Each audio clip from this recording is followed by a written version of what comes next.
நம்ம எல்லாரும் ஒரே வீட்டில் இருக்கிறது தான் சேஃப், இல்லைனா நம்ம உயிருக்கு ஆபத்து வந்துடும் சொல்லிட்டு அவன் ஃப்ரெண்டு சொல்கிறான். ஆனால் மற்ற ஃப்ரெண்ட்ஸ் யாரும் பெருசாக எடுத்துக்கல. கொஞ்ச நேரத்துலேயே ஒவ்வொருத்தராக சாக ஆரம்பிச்சோன்னு மற்ற ஃப்ரெண்ட்ஸ்லாம் பயந்து அந்த வீட்டுக்கு வேகமாக ஓடி வராங்க.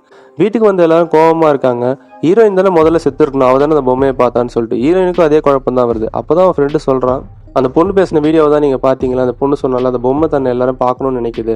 அந்த பொம்மையை பார்த்துட்டு அந்த பொண்ணு போய் வேற யாரை பார்க்குறாலோ அவங்கள அந்த பொம்மை ஃபாலோ பண்ணும். அதனால தான் நம்ம யாரையும் பார்க்கக்கூடாதுன்னு சொல்லிட்டு ஒரே வீட்டில் இப்போ ஒளிஞ்சிருக்கோம். நம்ம யாரையா போய் பார்த்தோன்னா அந்த பொம்மை அவங்களையும் ஃபாலோ பண்ண ஆரம்பிச்சிடும். ஹீரோயின் மூலியமா நிறைய பேரை பார்க்க முடிஞ்சதுனால தான் ஹீரோயினை உயிரோட விட்டு வச்சிருக்குன்னு சொல்லிட்டு அப்போ தான் ஹீரோயினுக்கே புரியுது. இப்போ அந்த ஃப்ரெண்ட்ஸ் எல்லாரும் அந்த பொம்மையை திரும்ப வீட்டுக்குள்ளேயே பார்க்க ஆரம்பிக்கிறாங்க. அவங்க பார்த்த கொஞ்ச நேரத்துலேயே அந்த வீட்டோட ஒவ்வொரு ரூமுக்கு அந்த பொம்மை மாறிக்கிட்டே இருக்கு. என்ன பண்ணலாம்னு சொல்லிட்டு எல்லாரும் யோசிக்கிறாங்க. அப்போதான் ஒரு ஞாபகம் வருது, நம்ம அந்த பொம்மையை பார்த்துக்கிட்டே இருந்தால் அந்த பொம்மை நவரலன்னு சொல்லிட்டு கண்டுபிடிக்கிறாங்க. அந்த ஊர்ல இருந்து ஒருத்தர் வரேன்னு சொன்னார்ல, அது வரைக்கும் நம்ம எல்லாரும் ஷிஃப்ட் போட்டு அந்த பொம்மையை பார்த்துக்கிட்டே இருக்கலாம்னு சொல்லிட்டு முடிவு பண்றாங்க.